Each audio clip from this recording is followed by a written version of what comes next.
In the ancient days, this was the center of town in Ain Karam. It was the watering hole for everyone who lived in this valley. In fact, the name Ain Karam comes from this very spot, since Ain Karam means spring of the vineyard. This land was the vineyard, and this was the spring. This is a freshwater spring, and everyone in town used to come here to get their drinking water. Now, of course, they collected rainwater in cisterns, but this was like the community faucet. Today, this water is contaminated and is no longer safe to drink.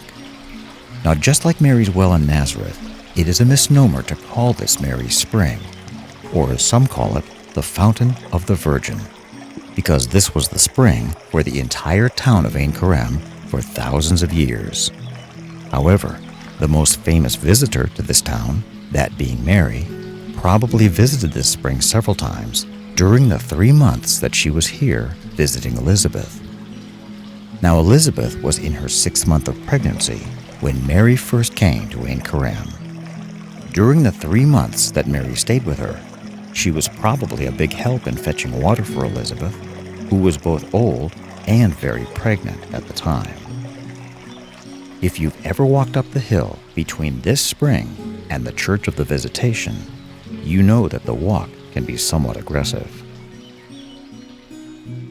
Luke 1:40 says that Mary met Elizabeth after entering their home, but it's possible that Mary stopped here first to quench her thirst before she ascended the hill to the place now known as the Church of the Visitation. There is little doubt that Mary was at this well several times, both drinking and fetching water. As you can see, the mouth of this spring reveals a rock-hewn tunnel, which is about 30 meters long. And this tunnel was constructed during the time of Jesus, or shortly before, in order to increase the spring's capacity. In other words, this tunnel may have been here when Mary visited this spot. And perhaps what you're looking at here is what Mary herself saw when she came to get water. Now, was Jesus ever here? I believe that he was, at least as a child. You see, Jesus came to the temple at least 3 times every year in order to celebrate the feasts that were ordered by the law of Moses. Ain Karam was nearby, and this was the home of the relatives of both Jesus and Mary. After all, Jesus and John were cousins.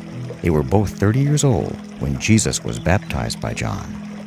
And during this baptism, it seems very apparent that the two of them knew each other from their previous relationship. Well, if Jesus ever was in Ain Karam, then he must have gotten thirsty, and that might have put him right here, where you are standing, at Mary's Spring.